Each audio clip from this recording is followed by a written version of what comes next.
नमस्कार दोस्तों, स्वागत है आपका ओके क्लासेज में। आज है 18 अक्टूबर और आपको पता होगा Delhi police head constable exam का जो सेकंड शिफ्ट है वो कंप्लीट हो गया।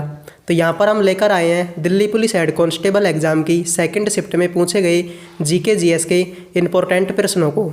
तो वीडियो को पूरा देखें और अगर पसंद आए तो वीडियो को लाइक शेयर ज़रूर करें। पहला प्रश्न है, पंजाब में आम आदमी पार्टी ने कितनी सीटें जीती? ये प्रश्न अभी पूछा गया सेकंड शिफ्ट में।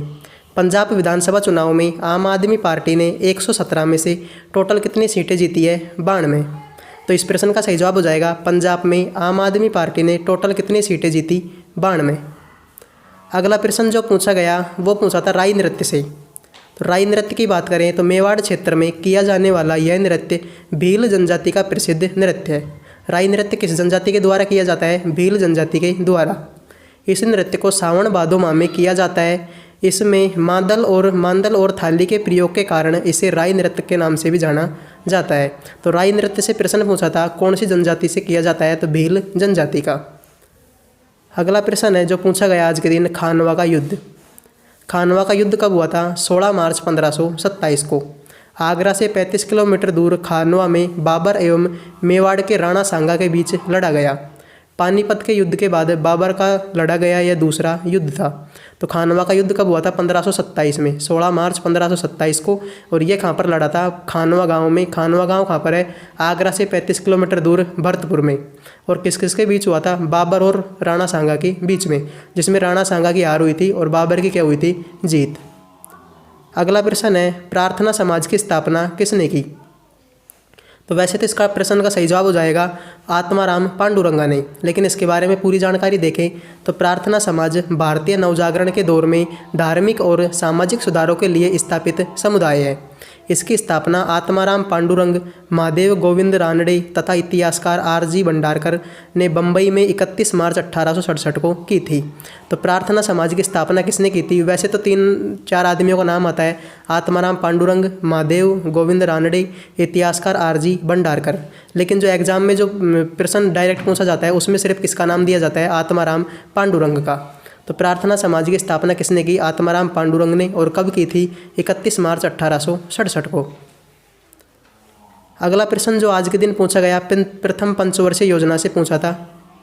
तो प्रथम पंचवर्षीय योजना की बात करें तो योजना आयोग की स्थापना 15 मार्च 1950 को की थी। वर्तमान में योजना आयोग का नाम क्या चेंज कर दिया? नीति आयोग।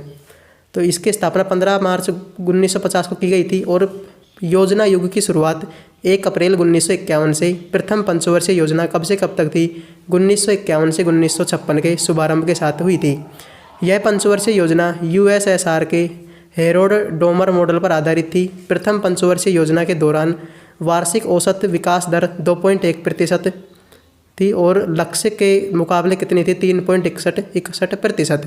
तो इसका जो लक्ष्य था वो तो रखा गया था कितना? 2.1%, जबकि इसका जो परिणाम आया वो कितना आया था? 3.61%। तो प्रथम पंचवर्षीय योजना कब से कब तक थी? 1951 से 1956 के बीच में। अगले प्रश्न की बात करें तो गोवा विधानसभा से आया था। प्रश्न कन्फर्म नहीं है, लेकिन गोवा विधानसभा से प्रश्न आया था। गोवा विधानसभा भारत के राज्य गोवा की एक सदनीय विधायिका है। इसमें कितने सदस्य होते हैं? 40। अगला प्रश्न है, कुमाऊं हिमालय कौन सी नदियों के बीच में स्थित है? तो कुमाऊं हिमालय की बात करें तो उत्तर भारत में हिमालय का एक पश्चिमी खंड है जो सतलज से 200 मील यानी 320 किलोमीटर पूर्व में काली नदी तक फैला हुआ है। तो कुमाऊं हिमालय की बात करें तो कौन सी नदियों के बीच में है ये? सतलज और काली नदी के बीच में। कुमाऊं हिमालय कौन सी नदियों के बीच में है? सतलज और काली नदी के बीच में। अगला प्रश्न पूछा गया, त्रिवेणी नहर परियोजना किस राज्य में चल रही है? तो त्रिवेणी नहर भारत के बिहार के उत्तर पश्चिम क्षेत्र के चंपारण जिले में सिंचाई करने के लिए बनाई गई नहर है, जो गंडक नदी के बाएं तट से निकाली गई। यह प्रणाली दक्षिण पूर्व में लगभग 200 किलोमीटर तक गई। तो त्रिवेणी नहर परियोजना किस राज्य में चल रही है? सही जवाब हो जाएगा इसका बिहार में। अगला प्रश्न है, बजट किस माह में प्रस्तुत किया जाता है? तो बजट की बात करें तो संसद की 2 सभाओं के समक्ष रखा जाने वाला वार्षिक वित्तीय विवरण केंद्र सरकार का बजट कहलाता है। इस विवरण में एक वित्तीय वर्ष की अवधि शामिल होती है। भारत में वित्तीय वर्ष हर साल 1 अप्रैल को आरंभ होता है। विवरण में वित्तीय वर्ष हेतु भारत सरकार की अनुमति प्राप्तियों तथा व्यय का ब्यौरा होता है। आमतौर पर पहले बजट फरवरी महीने की आखिरी तारीख में पेश किया जाता था। तो बजट प्रश्न था हमारा, बजट किस माह में प्रस्तुत किया जाता है। तो इसका प्रश्न का सही जवाब हो जाएगा फरवरी माह के आखिरी दिनों में, या फिर इसका जो जवाब होता है वो क्या होता है, फरवरी के बाद में क्या आता है, मार्च। तो बजट का प्रस्तुत किया जाता है मार्च में। लेकिन इस बार जो बजट है वो कब प्रस्तुत किया गया था, 1 फरवरी को। वैसे जो बजट है कब प्रस्तुत किया जाता है, फरवरी के महीने का, लेकिन इस बार कब प्रस्तुत किया गया, 1 फरवरी को। अगला प्रश्न जो पूछा गया, दिल्ली चलो का नारा किसने दिया। तो नेताजी सुभाष चंद्र बोस ने दिल्ली चलो का नारा दिया। ये इसका क्या हो जाएगा, सही जवाब।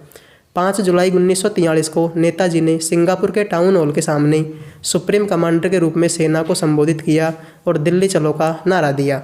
और बात करें सुभाष चंद्र बोस की, तो उन्होंने जय हिंद का नारा भी दिया और तुम मुझे खून दो मैं तुम्हें आज़ादी दूंगा, ये नारा भी किसने दिया था, सुभाष चंद्र बोस ने। तो प्रश्न था दिल्ली चलो का नारा किसने दिया, नेताजी सुभाष चंद्र बोस ने। अगला प्रश्न जो आज के दिन पूछा गया, 2011 की जनगणना में पुरुषों का प्रतिशत कितना है।